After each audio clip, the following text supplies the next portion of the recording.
البدع والأهواء، أهل البدع العقائدية وأهل البدع السياسية. نقول بيننا وبينكم السلف، بيننا وبينكم الكتب، كان فيقول البدع بيننا وبينكم. Qala al-Imam An-Nawawi rahimahullahu ta'ala, al-haditsur rabi', hadits yang keempat. Wa an Abi Hurairah radhiyallahu anhu qala qabbala an-nabiyyu sallallahu alaihi wasallam al-Hasan bin Ali radhiyallahu anhuma. Nabi sallallahu alaihi wasallam mencium Al-Hasan bin Ali radhiyallahu anhuma. Wa indahu al-Aqra' ibnu Habis. Ketika itu di samping Rasulullah ada Aqra' bin Habis. Ini termasuk apa? Kepala kabilah besar. Kalau enggak salah dari Ghatfan. Faqala al-Aqra' mengatakan, innali asyaratan minal walad. Saya punya 10 anak. Ma qabaltu minhum ahadan. Saya enggak mencium satu pun dari mereka. Fanadhara ilaihi Rasulullah SAW. Rasulullah melihat kepadanya. Faqal, man la yarham la yurham. Barang siapa tidak menyayangi, maka dia tidak disayangi. Muttafaqun alaih. Tayyib. Kita lihat di dalam hadis ini, Rasulullah SAW mencontohkan teladan yang baik. Di hadapan orang lain beliau mencium cucu beliau Al-Hasan bin Ali.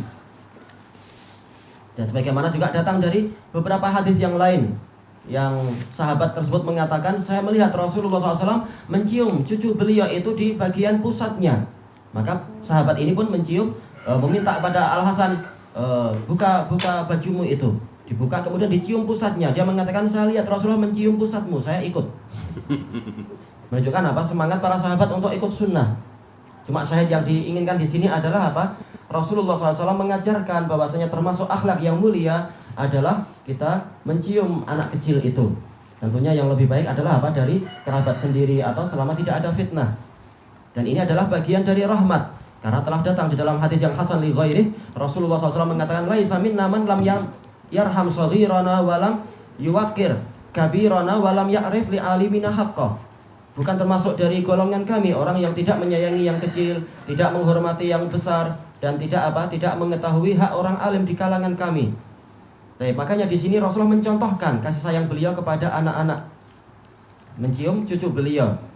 Nah, ketika itu Aqra' bin Habis melihat, maka Aqra' bin Habis mengatakan, saya punya 10 anak.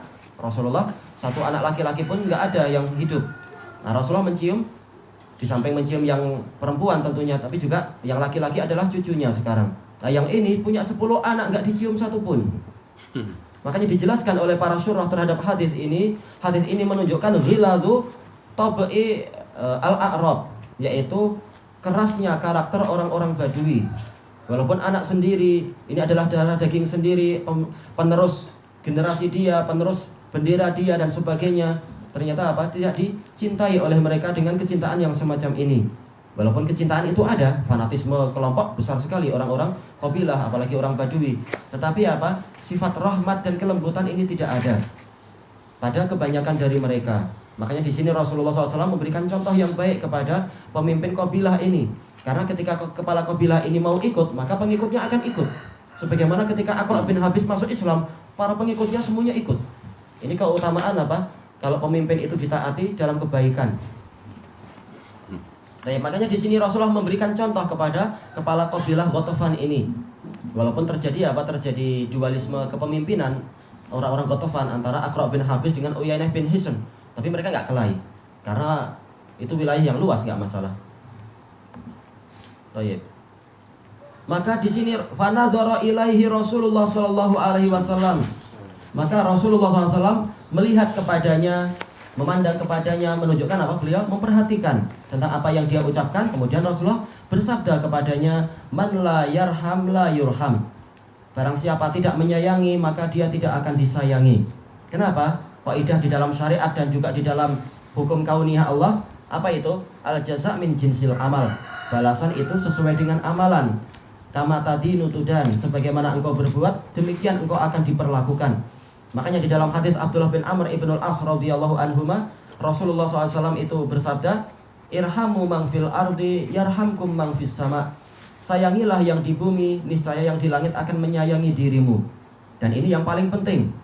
Kasih sayang tetangga kita pada kita suka itu. Kasih sayang teman kita suka. Tapi yang paling kita sukai adalah kalau kasih sayang itu datang dari Zat yang Maha Penyayang lagi Maha Kaya, yang Maha Dermawan lagi Maha Pemurah dan Pengampun dan seterusnya. Dan ini yang lebih penting. Dan inilah yang diinginkan di sini, yaitu walaupun tidak disebutkan siapa fa'ilnya, tapi jelas secara mutlak adalah Arhamur Rahimin masuk di sini yang pertama kali. Man la yarham la yurham. Barang siapa tidak menyayangi, dia tidak akan disayangi. Maksudnya adalah apa? Allah Ta'ala yang tidak akan menyayangi dia.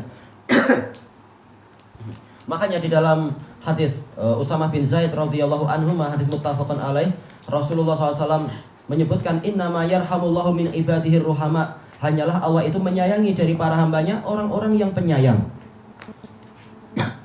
Dan ini menunjukkan bahwasanya asma wa sifat Allah Ta'ala itu memiliki asar, memiliki jejak, memiliki pengaruh dan memiliki kesan di alam semesta ini.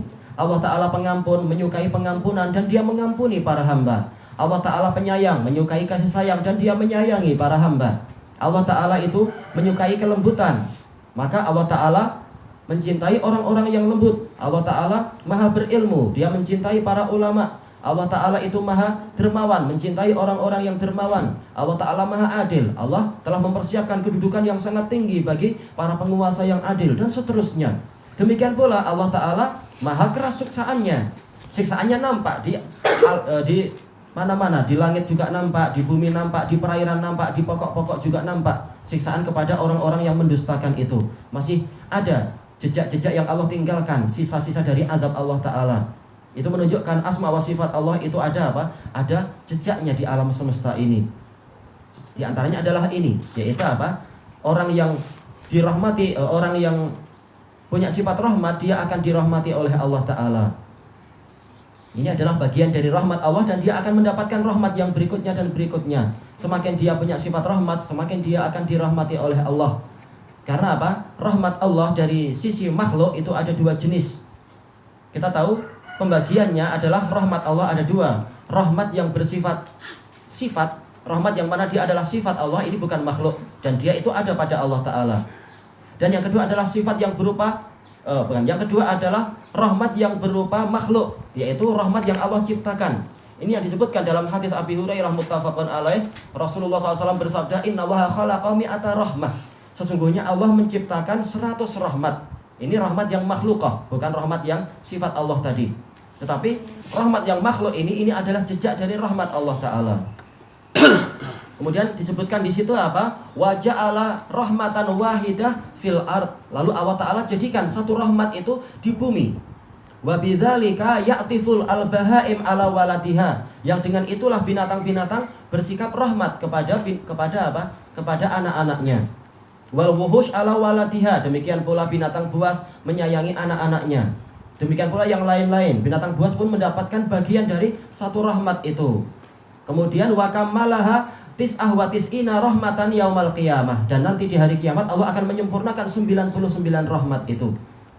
Jadi rahmat yang ada di alam semesta ini baru satu bagian saja dari 99 rahmat yang Allah ciptakan. Dan itu semua adalah apa? Jejak dari sifat rahmat Allah yang maha luas itu. Nah, barang siapa dia memiliki karakter rahmat, maka dia akan terdorong untuk menyayangi yang lain. Barang siapa menyayangi yang lain, dia akan diberi rahmat tambahan lagi oleh Allah Ta'ala. Ini yang kita katakan bahwasanya rahmat yang makhluk itu ada dua. Yang pertama adalah rahmat yang menjadi karakter seseorang. Memang sejak lahirnya dia memang sudah jadi karakternya adalah orang penyayang. Yang kedua adalah rahmat sebagai jaza, sebagai pahala, sebagai balasan. Semakin dia merahmati orang, maka akan semakin banyak balasan untuk dia berupa rahmat juga. Dan ada pembagian yang lain tentang rahmat. Cuma yang kita inginkan di sini adalah apa? Yaitu termasuk dari menghormati muslimin dan memenuhi hak mereka adalah kita menyayangi yang muda, kita menghormati yang tua dan seterusnya. Sebagaimana disebutkan dari hadis ini dan hadis-hadis yang lain. Tayyib, ilahuna wallahu ta'ala a'lam.